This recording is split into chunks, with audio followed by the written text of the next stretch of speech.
What's up, everybody? Welcome back to the Post-Gazette Steelers YouTube channel and podcast network. He is Ray Fittipaldo. I'm Noah Hiles. This network is presented to you by FanDuel. And Ray, it's Festivus.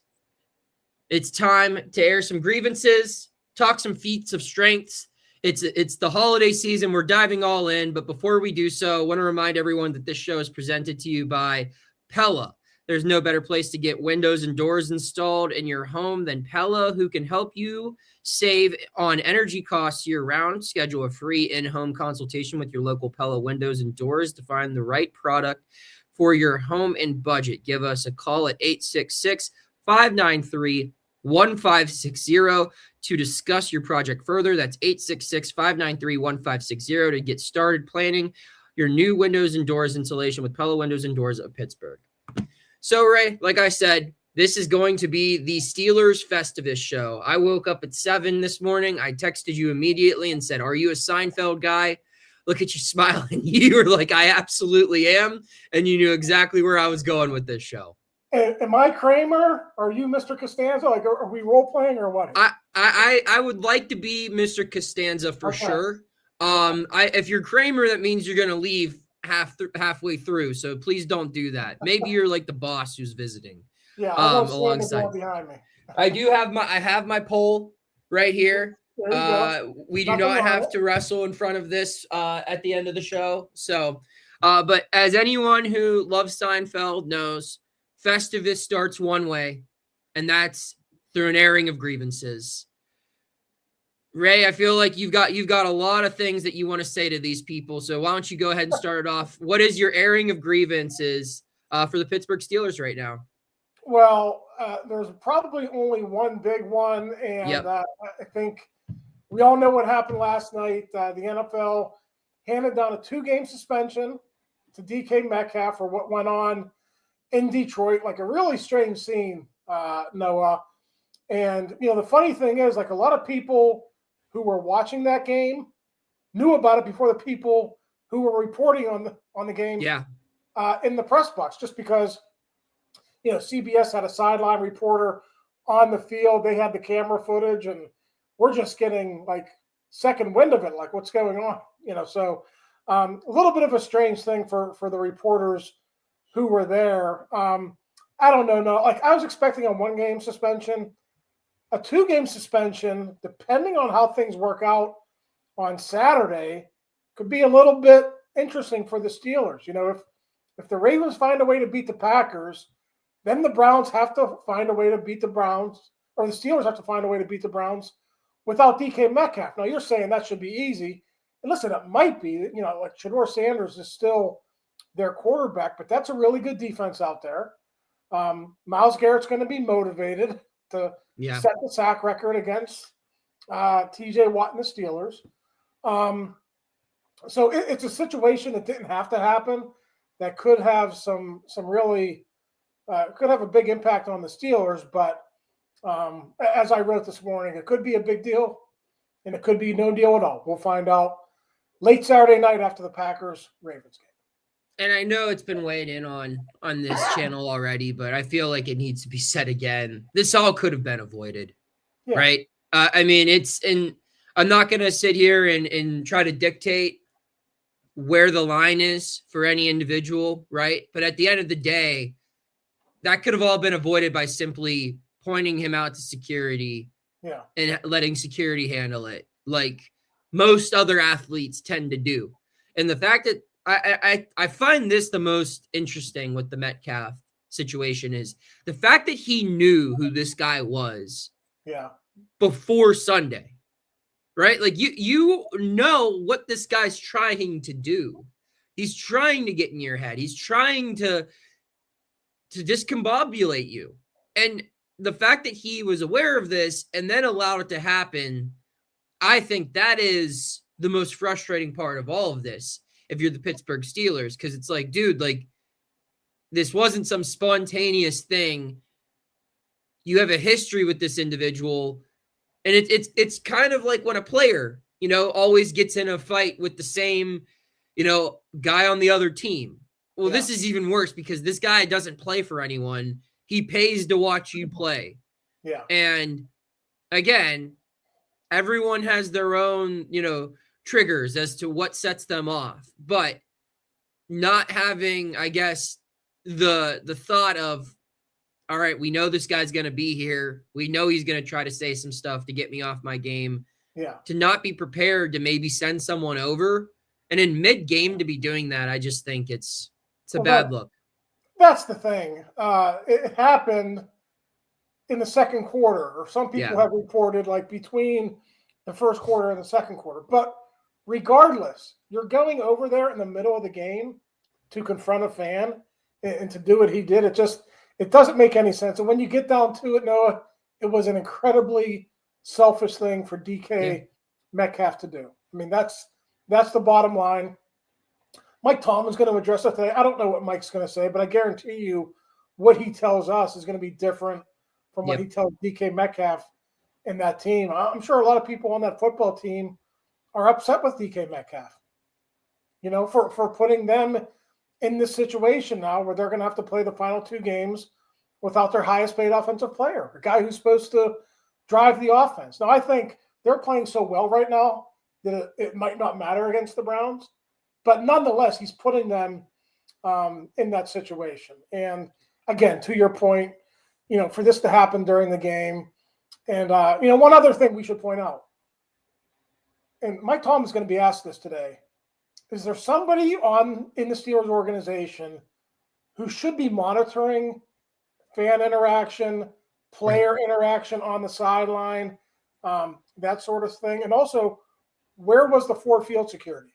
Like a player from the other team can just walk up to a fan and have a 10-second altercation with them without no one being there to break it up. I mean, there were multiple things had to happen on the exterior for it to get to that point, but none of this absolves DK for what he did. It was an incredibly stupid thing for him to do.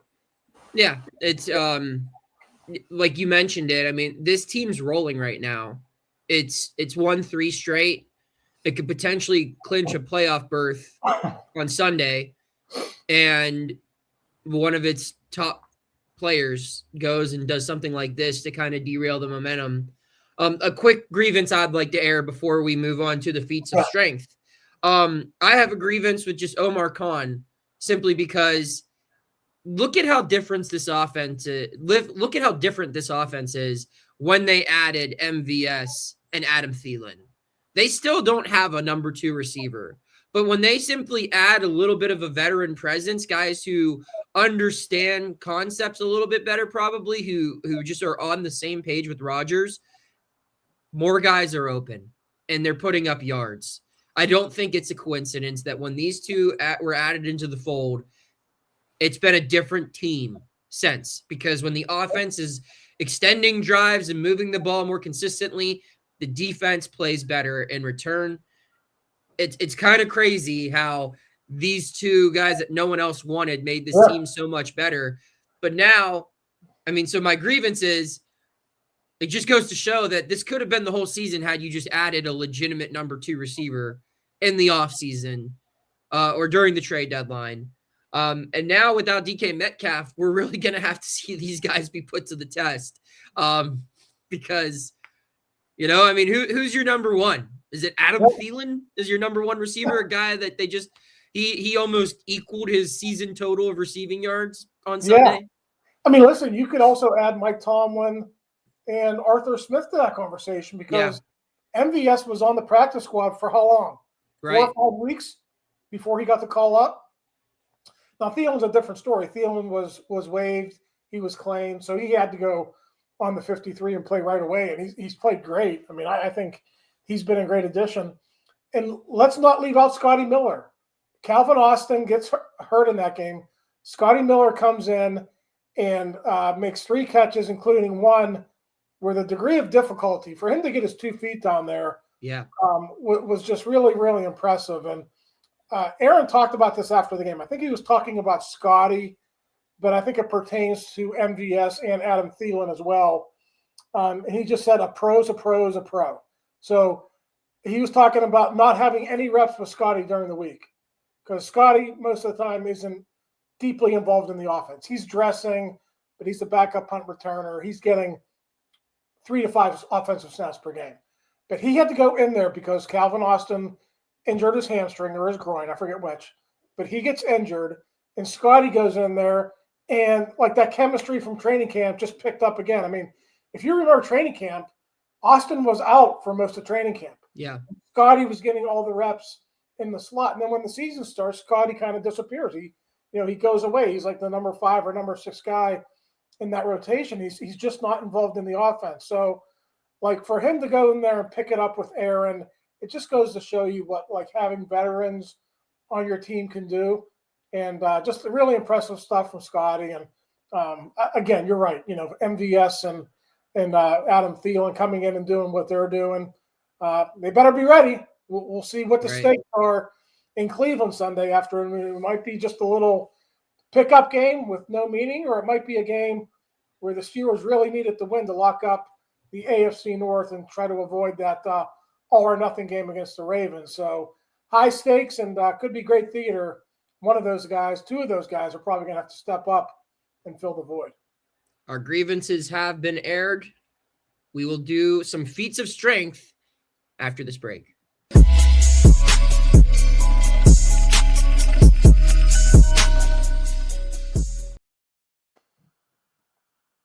The Post-Gazette Steelers YouTube channel and podcast network, presented to you by FanDuel.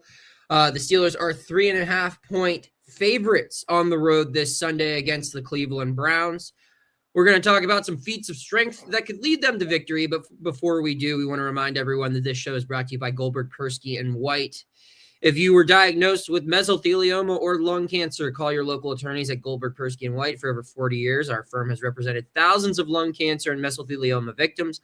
Call 1-800-COMPLEX or visit gpwlaw.com for a free consultation. Ray, as we noted, the Steelers are rolling. They are playing their best football of the season by far. Over the last 3 weeks, 3 straight wins. They have an opportunity to make it 4 in a row Sunday in Cleveland. We're talking feats of strength because it's the Steelers Festivus episode. What are some feats of strength this team has going for it right now? A Festivus for the rest of us. And the first guy I want to mention is Derrick Harmon. Okay. He comes back against Detroit. You don't want to see him around this thing. No, you do not. You don't want to see him or Y.A. Black around that. But yes, you're right.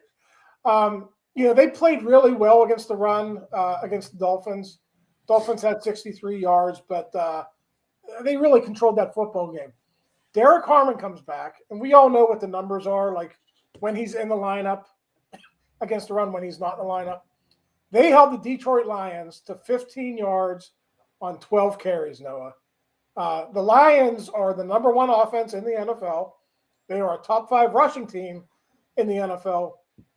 And Jahmyr Gibbs and Devin Montgomery were complete non-factors in this football game. Jared Goff basically had to put the entire offense on his back, and he just wasn't up to the task until it was really, really late. And I honestly blame a lot of that on the the prevent defense the Steelers were playing in the fourth quarter there.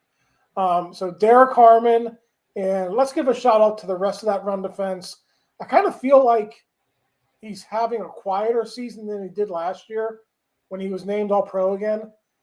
But Cam Heyward is 36 years old, and he is still getting double-teamed, and he is still making an impact on the game. And it just really impressive stuff from that entire interior defensive line. Keeanu Benton had a sack as well. So I feel like we should mention everyone in that group, but a special mention for Derrick Harmon, who came back after 3 games, sitting out with a knee injury. He came back, made a major impact right away against the Lions. I like that. I'm going to go on the opposite side of the ball. I'm going to say the run game has become a feat of strength for this team. I mean, I'm old enough to remember when the Steelers couldn't run the football in 2025, right? But now, I mean, they're really figuring it out on the ground. I think it starts up front. The offensive line seems to have really gelled, and they're playing well together. Back-to-back weeks, I mean, against Miami on Monday night, they ran for 135 yards. and then 230 yards on the ground against Detroit this past Sunday. And to take it a step further, that's just what the backs are doing when they're handed the ball. I mean, these running backs have been the keys to the offense all season, really. I mean, it was supposed to be built around the tight ends and DK Metcalf, and that's been hit or miss depending on the opponent. But week in and week out, you can depend on number 30 and number 14 to be two of your probably most productive players for both the passing attack and the run game. And when they have the run game rolling like it was on Sunday, this is a different team. Because like we've said countless times on this show, this is a team that's built to win through its defense and keeping its defense fresh, and you need to extend those drives. And sure, like the Steelers in the first half, they weren't putting up a ton of points. They only scored one touchdown on, a fluke crazy catch by one of their running backs, of course. But even so, like they were moving the football. I think they only had 1 3-and-out in the first half. And then the second half, they had the one drive that ended in a missed field goal with Boswell. They had the fumble from Washington, but those drives still, they're killing clock. They're moving the ball downfield. You're not letting the best offense in football statistically on the field to have a chance to pick your defense apart. So I think that has a ton to do with the running backs in general, like I said, with what they can do out of the backfield catching passes. But when they're really running and keeping that clock moving, that's when this team's firing on all cylinders. And it's looked really good the last couple of weeks. Well, talking about who might carry the load when DK Metcalf is out, how about the running backs? I'm an English major. I'm not a math major, but I think 65% of the total yards in that Detroit game came from the running backs. 279 of the 481 yards were created either on the ground or through receiving yards by Jaylen Warren and Kenneth Gainwell. So just they've been really phenomenal all season. And Kenneth Gainwell, I mean, what can you say? If not for Aaron Rodgers, he's probably the team MVP. Is crazy as it sounds. This guy's making $1.2 million a year, basically playing on a vet minimum contract.